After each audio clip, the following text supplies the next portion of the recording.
안녕하세요. 청취자 여러분들, 추워지는 날씨에 집구석에 틀어박혀서 사연만 주야장천 듣고 있다가 용기를 내서 저도 사연을 올려봅니다. 저는 아직까지는 신혼을 즐기고 있는 30대 후반의 새댁이랍니다.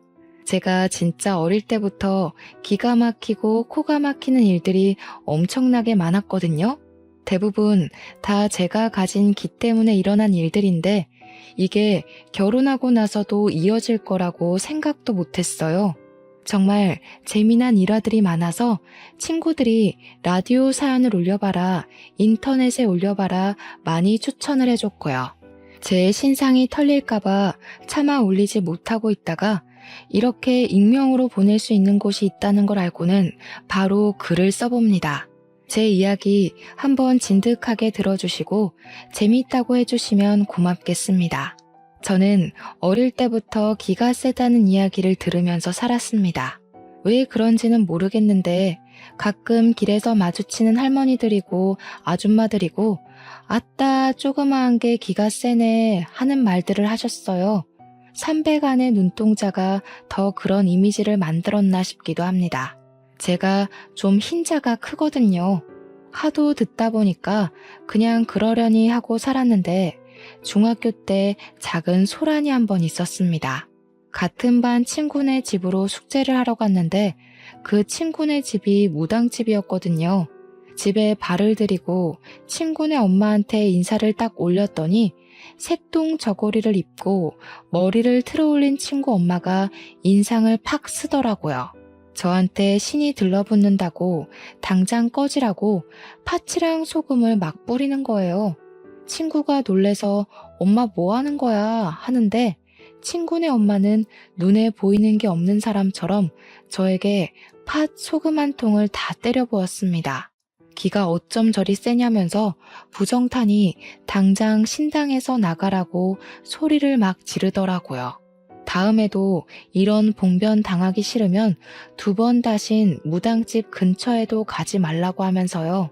숙제를 하러 간 건데 그런 봉변을 당해서 너무나도 어이가 없었죠.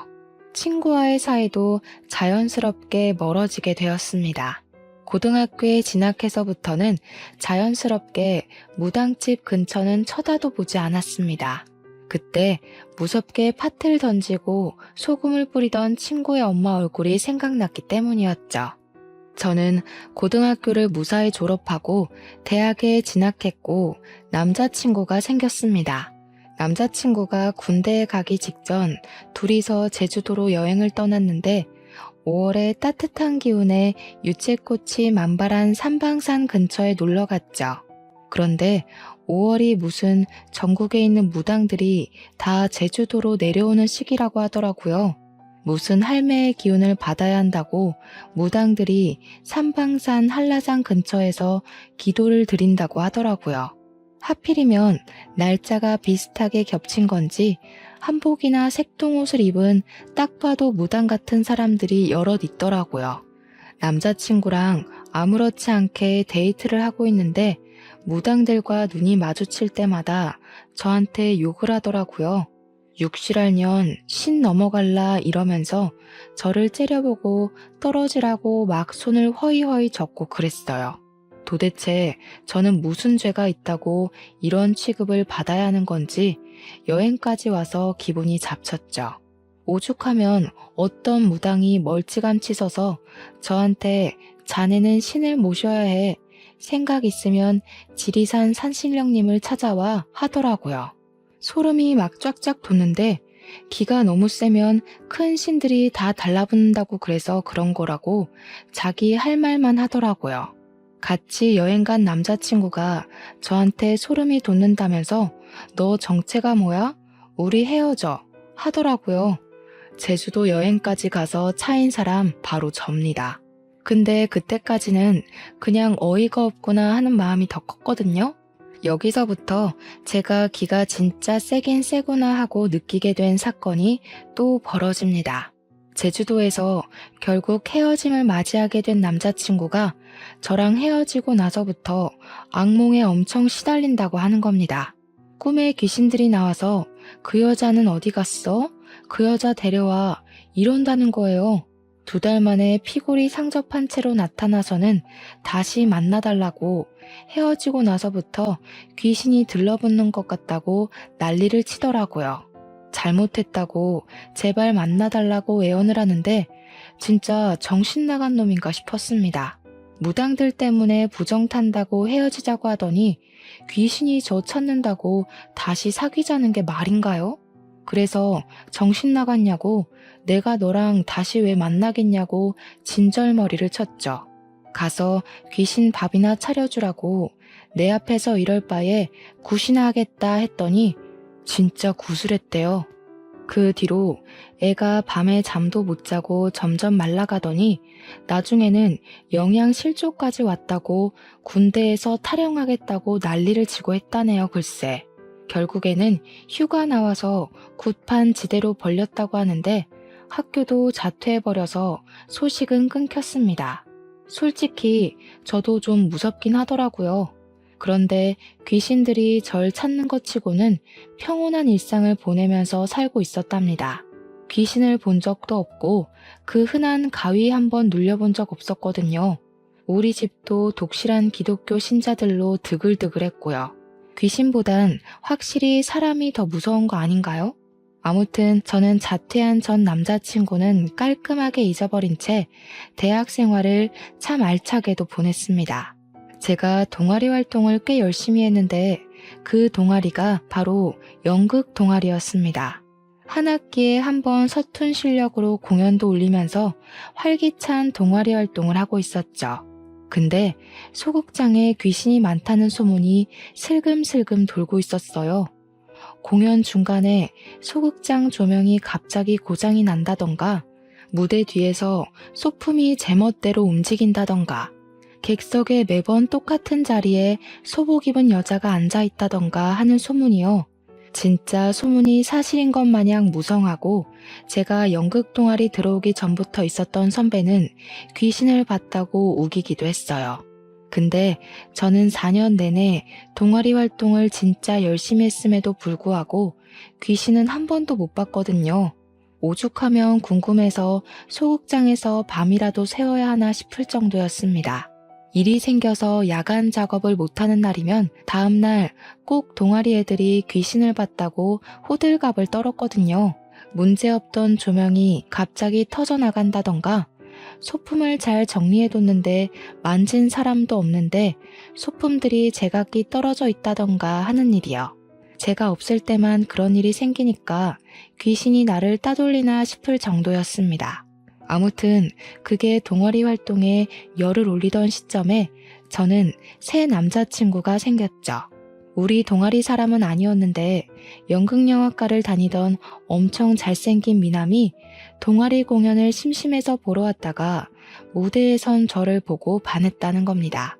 서툴게 대사 하나하나를 치는데 전공자의 느낌은 없어도 진심이 느껴지는 연기였다며 홀딱 반해버렸대요. 제가 뭐 청초한 분위기를 자아내는 그런 여자라나 뭐라나. 삼배가 아니라 귀신 눈깔 가졌다는 이야기는 들어봤어도 청초하다는 이야기는 처음 들어서 조금 우쭐했네요. 굳이 동아리 사람들끼리 하는 뒤풀이 자리까지 나타날 정도로 저를 쫓아다녔습니다. 우리 동아리가 연극 동아리임에도 불구하고 전공자들은 가입할 수 없었거든요.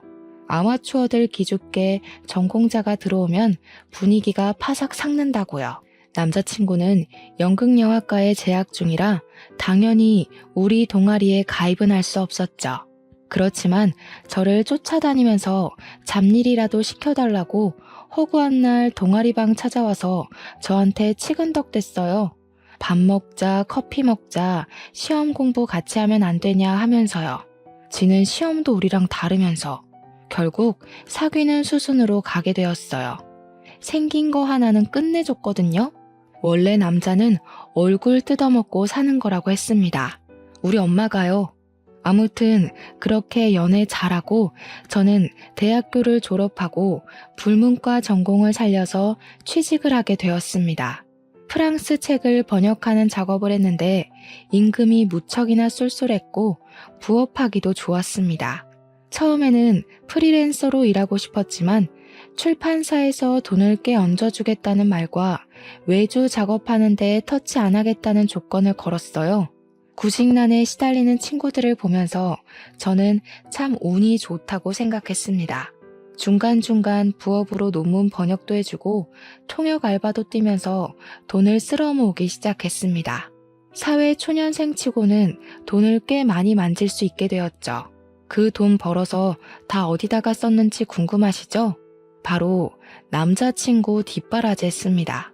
연극하는 남자가 벌어봐야 돈을 얼마나 벌겠습니까? 제가 밥 먹여, 옷 사줘, 커피 사줘 다 해줬죠. 연극 공연하면서 틈틈이 영화사의 프로필 사진인지 뭔지를 돌리고 배우로 성공해보겠다고 열심히 노력을 하더라고요. 그게 기특해서 제가 돈 쓰는 거 아까운 줄 모르고 다 쏟아부었죠. 그렇게 시간이 흘러서 연애한 지 몇 년이 지난지도 까먹은 어느 날 남자친구가 저에게 그러더라고요. 우리 엄마가 너 한번 보고 싶다는데 만나보는 게 어떻겠냐고. 우리가 연애한 지도 벌써 6년이 넘었다고. 나이도 나이였고 이 사람이랑 이렇게 만나다 보면 자연스럽게 결혼도 하지 않겠나 싶어서 고개를 끄덕였습니다. 잔뜩 긴장한 상태로 꽤 꾸미고 나가 남자친구의 엄마를 기다렸죠. 근데 멀리서부터 저를 한눈에 알아보고 다가온 어머님이 저를 보자마자 땡 하면서 싫은 소리를 픽 내뱉는 거예요. 기가 심상치 않다더니 진짠가 보네 하시는데 이게 다 무슨 소리지 싶었어요.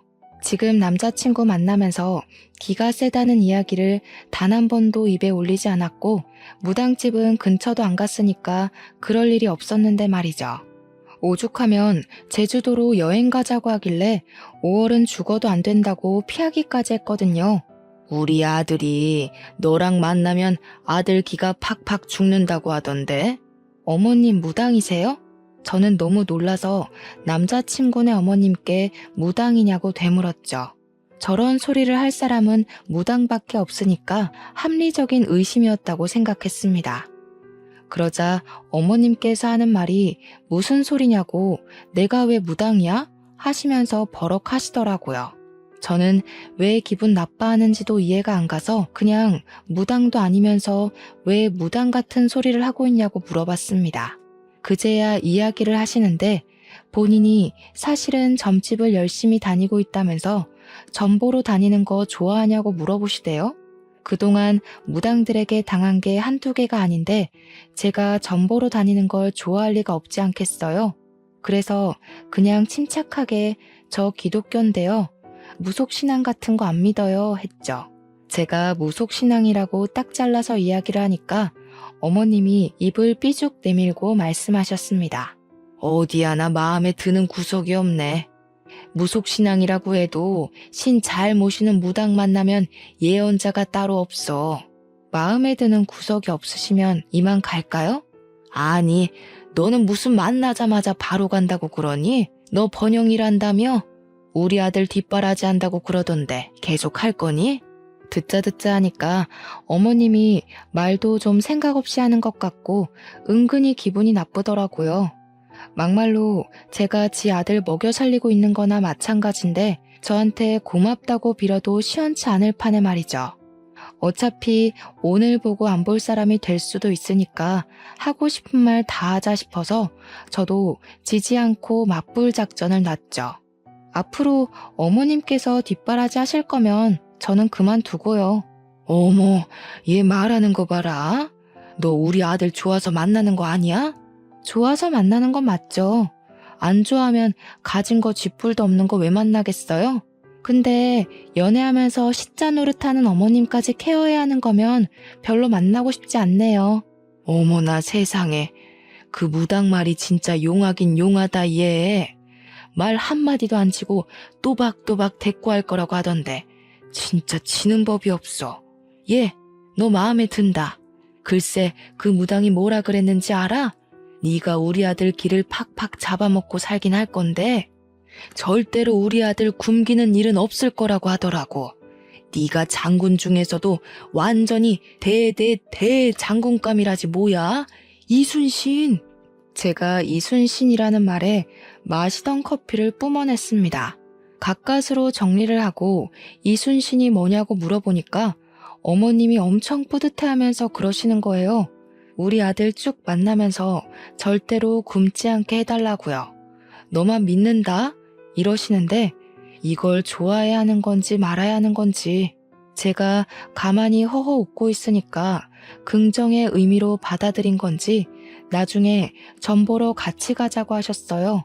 직접 얼굴 보고 사주 보는 게 좋다고 더 정확하게 알 수 있다고 하시는데 그건 거절했죠. 저 기독교인이라서 싫어요. 그런데 안 가요. 거기다가 제가 점집 가면 무당들이 신 떨어진다고 싫어하던데요. 하루 이틀 겪은 게 아니라서요. 이런 대화가 오고 가는 동안 남자친구는 어디서 뭐 했는지 궁금하시죠? 바로 옆에서 이게 다 무슨 대화야 하면서 눈알만 굴리고 있었습니다. 차라리 옆에 앉아있지 않았더라면 더 막 나갈 수 있었을 텐데 남자친구가 옆에 있어서 조용히 받아칠 수밖에 없었네요. 그나마 저는 면역이 조금 있는 대화라서 어머님이랑 이야기를 나눌 수 있었는데 제가 뭣도 모르는 애였다면 이게 다 무슨 소리야 하고 기겁을 했겠죠. 딱 우리 남자친구 얼굴이 그랬거든요. 이게 다 무슨 개뼈다귀 같은 소리야 하면서요. 그렇게 한 번 만나 뵙고 난 이후에 꾸준히 연락하고 귀찮게 하면 정리해야지 싶었는데 이상하리만치 연락이 없더라고요. 간섭도 없고 점집 가자는 이야기도 없고 그날 만났을 때는 제 머리채라도 붙잡고 갈 기세였거든요. 그 이후에 다시 어머님을 뵌 자리는 바로 상견례 자리였습니다. 1년을 더 연애하고 프로포즈를 받게 되었고 결혼을 하기로 했거든요. 7년이나 연애를 했으니 새로운 사랑을 찾기도 어려운 나이가 되었고 남자친구랑 그만큼 만나면서 싸운 일이 손에 꼽히는 정도라 잘 살 수 있을 것 같았어요. 양가 가족들 다 만나서 상견례를 어색하게 이어가고 있는데 시모가 또다시 무당 이야기를 꺼내는 게 아니겠습니까? 이제 결혼도 하기로 한 마당에 같이 점집에 가서 사주도 보고 궁합도 보자고 하셨어요. 우리 엄마는 모태신앙이신데 그 이야기를 듣더니 표정이 정말 썩더라고요. 대놓고 우리 집은 기독교 집안이라 그런데 안 갑니다 하고 잘라내는데 시모가 의견을 굽히지 않더라고요. 아이고, 서로 믿는 종교가 다른 거지요. 서로 이해합시다 하면서 깔깔거리고 웃는데 우리 엄마도 더는 뭐라 못하셨어요. 내가 아주 좋은 날로 날짜를 받아왔는데 4월 셋째 주 토요일에 해야 애들 기가 싹 펴진답니다. 결혼식 날짜는 더 볼 것도 없이 그날로 하시는 겁니다. 시모의 말에 우리 아빠도 당황하고 엄마도 이게 무슨 번개불에 콩 구워 먹는 소리지 하고 있는데 시부만큼은 평온하더라고요. 익숙하다는 그 행동에 저는 피식 웃음이 나올 것 같았죠.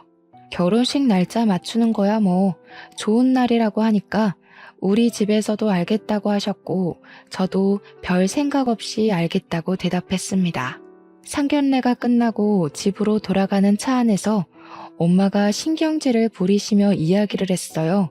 아니, 믿을 게 없어서 선녀보살이니 아기동자니 그런 잡신을 믿는 거냐고요. 격떨어진다면서 무속신앙 믿는 사람들 중에 제정신인 사람을 못 봤대요.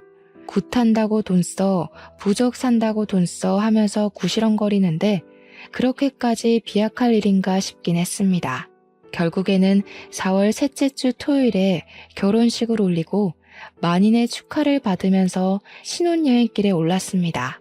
근데 공항에 도착하자마자 시모한테서 전화가 온 거예요. 있는 호들갑 없는 호들갑 다 떨면서 오늘 사주에 물이랑 가까이 하지 말라고 나왔다고 저한테 너는 기가 세서 모르지만 우리 아들은 절대 안 돼 하시더라고요. 저희 신혼여행지는 몰디브였거든요. 사방팔방 바다로 둘러싸여 있는데 물이랑 가까이 하지 말라고 하니까 기가 막혔죠. 오죽하면 남편한테 너 그냥 여기 있을래? 나 혼자 갈게 라고 했다니까요. 결국 몰디브까지 같이 가긴 했는데 남편은 진짜 쫄보라서 그런 건지 물에 안 들어가고 구경만 하고 있더라고요. 저는 오기가 생겼어요. 신혼여행까지 와서 그까짓 미신 때문에 이 좋은 물놀이를 하지 않겠다고 하니까요. 제가 남편한테 야, 안 죽어. 그냥 들어와 했어요. 남편이 고개를 절레절레 젓길래 팔을 뻗어서 다리를 붙잡고 바다에 퐁당 빠뜨렸습니다. 처음에는 소금물 잔뜩 먹고 눈 따가워 하고 있는데 한 15초 정도 지나서 갑자기 악 소리를 내는 게 아니겠어요? 왜 그래? 무슨 일인데? 하는데 남편이 다리가 아파 다리 난리를 치더라고요. 재빨리 사다리를 타고 올라가니까 오른쪽 다리가 퉁퉁 붓기 시작했어요. 물린 자국이 선명하게 있는데 다리의 피부가 보라색으로 막 올라오기 시작했어요. 놀래서 리조트 안에 있는 의무실을 찾아가니까 의무실 직원이 그러더라고요. 젤리피쉬가 물어서 생긴 흔적이라고 먹는 약 먹고 주사 한 대 맞고 그러면 된대요. 젤리피쉬가 뭔지 몰라서 찾아보니까 해파리더라고요. 독이 심한 종류는 아니라서 금방 가라앉을 거라고 하긴 했는데 소름이 돋았죠. 신혼여행 오기 전에 시모가 말했던 물 가까이 가지 말라고 그 말이 딱 생각이 나는 거예요. 저는 물에 내내 들어가 있었는데 멀쩡했고 우리 남편은 정말 한 30초? 그 정도 바다에 빠진 건데 바로 해파리가 물다니 대박이다 싶었죠. 저도 모르게 그 무당한테 점점 스며들고 있었어요. 신혼여행 다녀와서도 시댁에 인사를 드리러 갔는데 시모가 저를 딱 보더니 오늘 사주에 고기 먹지 말라 그러더라 하시는 거예요. 평소에 고기 반찬 없으면 밥이 잘 안 넘어가는 저에게는 무척이나 시련처럼 느껴졌어요. 시모가 다 제 생각해서 차린 반찬이라며 풀떼기가 가득한 한 상을 차려주셨습니다. 대충 먹고 고기는 내일 먹자고 하시는데 초록색, 주황색 나물들을 보니까 한숨만 푹푹 나왔습니다. 온갖 나물 반찬에 밥 한 대 비벼서 대충 먹고는 못다한 이야기를 나누고 집으로 돌아왔죠. 제가 꼭 햄이라도 있어야 밥을 먹거든요. 고기 반찬 없으니까 밥이 잘 안 넘어갔어요. 배가 너무 고프고 뭐라도 먹어야겠다 싶어서 노점상을 들렀는데 때마침 닭꼬치를 팔고 있는 거예요. 남편이랑 신나서 둘이 닭꼬치를 배 터지게 먹고 집으로 돌아왔는데 그날 저녁부터 배가 너무 아팠어요. 식은 땀이 줄줄 나고 배가 찢어질 것처럼 아프고 밤에 화장실을 8번 갈 정도로 설사를 계속했습니다. 다음날 몸무게가 3kg이나 빠져 있었어요. 놀래서 병원을 찾아가니까 탈수 증상도 있대요. 장염이라는 판정을 받고 일주일 내내 설사하고 토하고 난리 법석을 떨었습니다. 이쯤 되면 그 무당 진짜 용한 게 아닌가 하는 생각이 들더라고요. 고기 먹지 말랬는데 닭꼬치 먹어서 장염에 걸린 것 같았어요.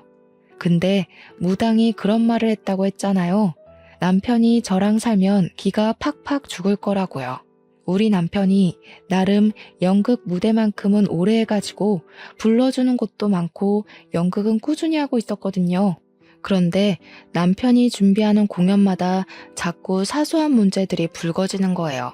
같이 공연을 올리던 배우가 폭행 사건에 휘말리면서 공연 자체가 구설수에 올라서 일찍 막을 내리게 된다던가, 해외에서 공연 대본을 들여와서 공연하던 도중에 라이센스 문제로 소송이 걸려서 공연이 중단된다던가, 소극장에서 공연을 하던 와중에 조명 전선 쪽이 합선이 되면서 소극장에 불이 나서 전원이 대피하는 큰 사고가 있기도 했어요. 오죽하면 대학로 자체에서 삼재에 걸린 게 틀림없다고, 안 그러면 각 공연마다 이렇게 사건 사고가 터질 수 있는 거냐고 말도 나왔죠. 그런데 문제는 그 사건 사고가 터질 때마다 우리 남편이 꼭 그 자리에 있었다는 거였어요. 주위에서도 우리 남편 보고 운도 나쁘다고 모든 일에 다 껴있으니 마음고생 심했겠다고 위로 아닌 위로를 했죠. 문제는 구설수에 자꾸 휘말리니까 운빨 믿는 연출들이 우리 남편을 점점 기피하게 되고 작품에 불러주지 않게 되더라고요. 그게 다 결혼하고 1년 만에 일어난 일이었거든요. 저는 번영 일에 통역 알바에 승승장구하다 못해 각 세계의 정상들이 모여 하는 회담 자리까지 초청받아서 통역 일을 했거든요. 프랑스어 통역가로도 이름을 펄펄 날리고 번역 작가로도 날리고 있었는데 우리 남편은 저랑 다르게 확 죽어가고 있었던 거죠. 제가 이름을 날릴수록 남편은 구설수로 이름을 날리기 시작했고요. 오죽하면 우리 시모가 우리 아들 기 다 빨아먹는다면서 눈물을 짓기도 했고요. 저한테 눈치 주는가 싶다가도 그래도 네가 우리 아들 먹여 살린다니까 믿어본다면서 제 손을 꼭 잡기도 하셨어요. 한 가지만 하시지 이랬다가 저랬다가 하니까 저도 좀 기분이 별로였죠. 시모가 은밀하게 저한테 부모한테도 못 얻어먹을 밥상을 제가 차려줄 거라고 했대요. 남편이 점점 집에 있는 시간이 길어지니까 시모가 슬슬 아이 타령을 하기 시작했습니다. 저한테 넌지시 아이 계획은 언제 세울 거냐고 전보로 가게 말을 해달라고 하는데 별 생각 없었거든요. 그때까지만 해도 제가 일을 열심히 하고 있고 불러주는 데가 많다 보니까 아이 생각은 전혀 하지도 않았죠. 그랬더니 시모가 제 눈치를 슬쩍 보면서 무당이 그러던데 신혼 때 빨리 아이를 가져야 그나마 길을 나눠서 아들 일이 잘 풀릴 거라고 했다고요. 제가 돈을 쓸어 담고 잠도 못 잘 정도로 바빠 죽겠는데 임신할 때는 아니다 싶었죠. 좀 더 있다가 가질 예정이라고 두루뭉술하게 대답을 했더니 시모가 눈치를 줬어요. 애 낳기 전까지는 우리 아들이 내내 피가 마를 일만 가득하던데 하면서요. 예, 그러면 내가 부적 쓴 거 있는데 그거라도 좀 들고 다니면 안 되겠니? 이러면서 하도 귀찮게 굴길래 알겠다고 했습니다. 길을 눌러주는 부적이라고 하면서 꼭 지니고 있으라고 신신당부를 하길래 가방 속에 넣어두고 다녔어요. 그런데 그 부적을 들고 다니면서부터 저한테 이상한 일들이 벌어지기 시작했습니다. 멀쩡한 길을 걸어가다가 갑자기 튀어나온 돌부리에 걸려서 자빠지거나 하는 그런 운 나쁜 일들이요. 분명 돌부리를 본 적도 없는데 갑자기 넘어지고 생전 처음으로 침대 모서리에 발가락을 찧어서 부러진다거나 하는 일이요. 오죽하면 제가 통역 일을 하러 나가야 하는데 발가락이 갑자기 부러지는 바람에 걸을 수가 없게 된 거죠. 중요한 자리였는데 결국 동기한테 일을 떠넘길 수밖에 없었습니다. 그날 피눈물이 날 것 같은 기분을 맛보았죠. 근데 웃긴 건 저한테 그런 사소한 불행한 일이 벌어질 때마다 남편한테는 일이 쑥쑥 들어오기 시작한다는 거였어요. 갑자기 작품이 2개나 들어오고 제가 발가락이 부러졌을 땐 글쎄 영화 조연자리의 캐스팅이 떡하니 된 거죠. 순간 찜찜한 마음이 확 치솟았어요. 이러다가 내가 죽는 거 아닌가? 내가 큰 사고를 당하고 남편이 영화 주연 맡고 그런 거 아닌가? 하는 생각이요. 그래서 어떻게 했냐고요? 부적을 태워버렸습니다. 또 어디서 주워들은 건 있어가지고 그걸 태워야지만 화를 피할 수 있다고 하더라고요. 그래서 활활 잘도 태웠죠. 그 이후에 우리 남편은 연기력에 문제가 있는 것 같다고 영화 자리에서 잘리게 되었고요. 공연 하나는 무산되고 아동극 하나 덜렁하게 되었습니다. 우리 남편이 꼴에 자존심은 있어서 절대로 아동극은 안 하겠다고 했는데 일자리가 없으니까 하게 되더라고요. 호랑이 분장하고 어흥어흥하고 있는데 제법 귀엽긴 했습니다. 남편의 소식을 들은 시모가 아니 왜 잘 나가다가 고꾸라지는 거지? 하면서 저한테 부적 어쨌냐고 물어보더라고요. 태워버렸다고 했더니 제 등짝을 때리고 난리가 난 거예요. 그게 얼마짜린데 그걸 태우냐고요. 발가락 부러지고 액땜했다 싶어서 태워버렸다고 하니까 저를 표독스럽게 째려보더라고요. 예, 너 임신하고 싶으면 입던 속옷 들고 오란다. 지금 입고 있는 팬티 좀 벗어서 나한테 주렴. 보살님 갖다 드리게. 어머님 노망 났어요? 뭘 달라고요? 그 무당 변태 아니에요? 그러니까 시모가 노발대발하면서 어디 그런 막말을 뱉냐고 하늘이 노하시니까 얼른 바닥에 침을 퇴퇴 뱉으라는 거예요. 어이가 없어서 시모를 기가 막히다는 얼굴로 쳐다봤죠. 아니, 무슨 초등학생도 아니고 침을 퇴퇴 뱉어요. 그런 거 안 해요. 그리고 아직 임신할 생각도 없다니까요. 저희 아이 계획은 알아서 세울 거니까 상관하지 마세요. 네가 임신을 해야 우리 아들 기가 산다니까. 그놈의 기가 도대체 뭐라고 저를 이렇게나 괴롭히는 건지 짜증이 확 나더라고요. 하루 이틀도 아니고 중학교 때 팥과 소금 맞은 이후로부터 저를 끊임없이 괴롭히고 있었으니까요. 어머님, 제가 그래도 고분고분하게 지금까지는 시키는 거 다 해드렸잖아요. 자녀 계획만큼은 남편이랑 저랑 둘이 알아서 잘해볼 테니까 제발 신경 끄시라고요. 한 번만 더 선 넘으시면 그때는 모욕죄로 신고할 겁니다. 제가 딱 정색하고 이야기를 하니까 시모는 부들부들 떨기만 했어요. 그러더니 정 그러면 점집이나 한번 같이 가달라고 굿이라도 한번 하자고 했죠. 결혼하기 전부터 내내 기독교 집안이라 그런 거 안 한다고 말을 했는데도 졸라대니 너무 피곤했죠. 얼마나 맹목적으로 믿으면 사람 말은 듣지도 않고 이렇게 자기 할 말만 우겨댈 수 있을까 궁금하기도 했고요. 곰곰이 생각해보니까 어차피 기가 센 사람인데 제가 쫄릴 게 뭐가 있나 싶었어요. 무당이 되려 저를 쫓아낼 수도 있는 일이니까 시모한테 알겠다고 한번 가보자고 했습니다. 그랬더니 세상 해맑게 웃으시면서 너무너무 좋다고 신난다고 하시더라고요. 저한테 어떤 생각이 있는지도 모르고 아이처럼 좋아하시는 거 보니까 양심에 조금 찔리기도 했지만 이 방법을 써야겠다고 생각했습니다. 더 이상 집에서 무당의 무자도 꺼내지 못하게 만들어버리겠다는 생각으로 계획을 짰어요. 약속을 잡고 무당 집에 딱 들어섰는데 무당이 위아래로 저를 쫙 훑어보면서 딱 한마디 하더라고요. 며느리? 이러는데 느낌이 뭔가 자기적인 느낌이 들었어요. 일부러 사나워 보이고 싶어서 아이라인을 쭉 빼서 그리고 볼에는 말도 안 되는 연지곤지를 찍고 입술을 쥐잡아 먹은 것처럼 짙은 붉은색으로 칠하고 왜 삼류 영화에나 나올 법한 그런 촌스러운 무당 흉내내는 느낌이 딱 드는데 눈빛만 봐도 알겠더라고요. 이 사람은 가짜다. 그냥 사기꾼이다 하는 수준이었죠. 그도 그럴 게 우리 시모가 이 무당한테 쏟아부은 돈이 어마어마했거든요. 그 돈 벌어먹으려면 무슨 구라를 못 칠까 하는 생각이 있었던 거죠.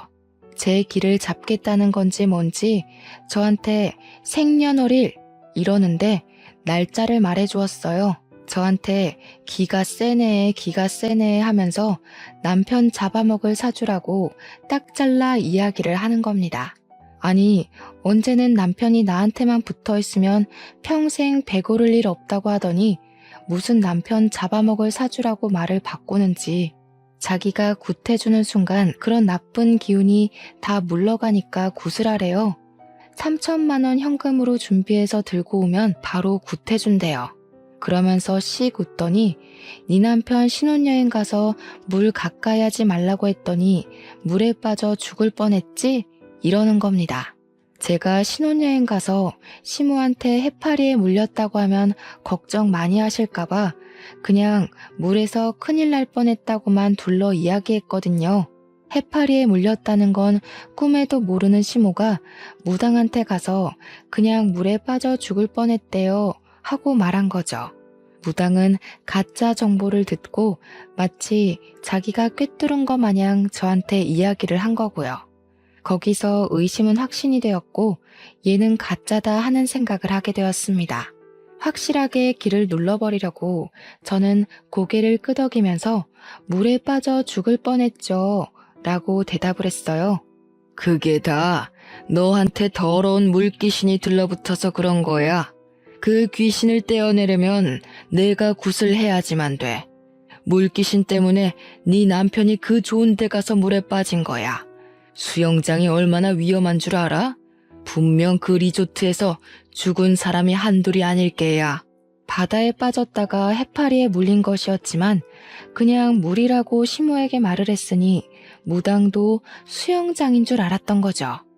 너네 처음 시댁에 간 날에 화를 입지 않은 것도 내가 말한 대로 나물만 먹어서 그런 거다. 그날 내 말 안 듣고 고기 먹었으면 너네 부부 황천길로 갔을 게야. 솔직히 웃음 참느라 진짜 죽는 줄 알았습니다. 그날 저 닭꼬치 먹고 장염 걸렸잖아요. 황천길은 아니었지만 일주일 내내 설사하느라 죽는 줄 알긴 했죠. 아, 그 닭꼬치 집은 위생 난리 나서 벌금 먹었더라고요. 그래서 장염에 걸린 모양이었습니다. 이야기를 듣는 내내 이놈 아주 가짜구나 하는 생각이 들었고 저도 계획한 대로 본때를 보여주기로 했습니다. 저도 연극 동아리에서 연극을 올렸던 그 실력을 발휘하기로 했어요. 순간 삼배간 눈을 확 치켰더니 무당이고 시모고 둘 다 헉 하면서 숨을 들이켜더라고요. 제가 눈을 치켜뜨면 진짜 공포영화에 나오는 얼굴처럼 무서워지거든요. 무당이 들고 있던 오색 찬란한 부채를 확 빼서 들었더니 무당이 어버버 하더라고요. 시모가 얘 너 뭐하니? 하면서 당황해서 이야기를 하는데 바로 부채를 쫙 펼치고는 눈가를 뒤집어 깠습니다. 가뜩이나 흰자위가 판치는 누나를 이리저리 굴리면서 뒤집어 까니까 마치 접신하는 사람처럼 보였나 봐요. 시모가 으악하면서 뒤로 물러나더라고요. 순간 눈을 바로 뜨고 무당을 딱 쳐다봤습니다. 어디 신도 없는 게 신이 있는 척해. 당장 눈깔 안 깔아? 놀란 얼굴로 저를 빤히 보고 있던 무당이 순간 눈을 아래로 축 깔더라고요. 억지로 웃음을 참아내면서 연기를 했어요. 돈에 눈이 멀어서 신을 팔고 다니는 니년이 하늘이 무섭지도 않은가?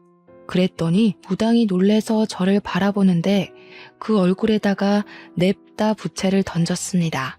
코를 막고 악 소리를 내며 움켜쥐는 무당을 보고 벌떡 일어서서 눈가를 뒤집고 살풀이하는 것처럼 방방 뛰었어요. 제가 방방 뛰면서 막 돌기 시작하니까 시모가 놀래서 무당 옆에 찰싹 붙더라고요. 무당도 그런 시모 옆에서 제가 하는 꼴을 계속 쳐다보고 있었습니다. 저는 거기서 끝내지 않고 방방 뛰면서 불어를 미친 듯이 빠르게 외쳤어요. 그냥 의미 없는 불어였어요.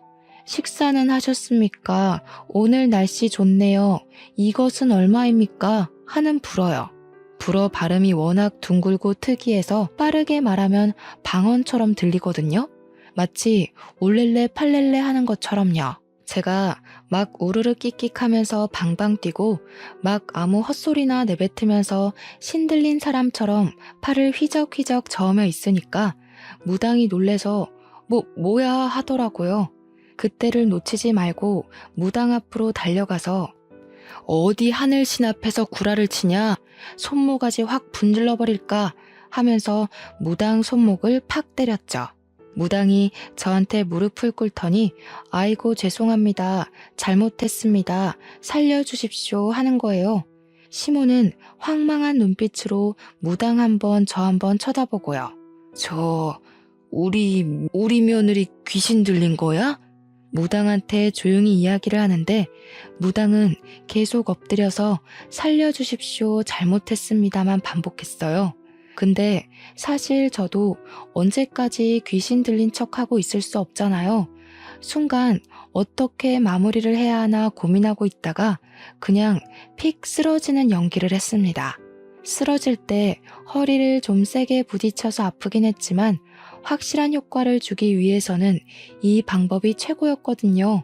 제가 기절한 사람처럼 가만히 누워있으니까 멀찌감치 벌벌 떨고 있던 시모가 저한테 슬금슬금 기어왔어요. 저기 하늘신? 며느님? 아가야? 별 호칭으로 저를 다 부르더니 무당한테 119 불러야 하는 거 아니냐고 하더라고요. 119까지 오면 큰일 날 것 같아서 눈을 번쩍 떴습니다. 제가 기척없이 눈만 번쩍 뜨니까 시모가 또 놀래가지고 뒤로 확 물러나더라고요. 그러고는 태연하게 일어나서 자리에 딱 앉고는 아무 일 없었다는 듯이 가만히 있었죠. 시모랑 무당이랑 눈만 껌뻑껌뻑 뜨고 저를 보고 있었어요.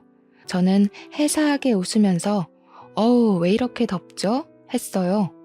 방방 뛰었으니 숨도 차고 덥기도 덥더라고요.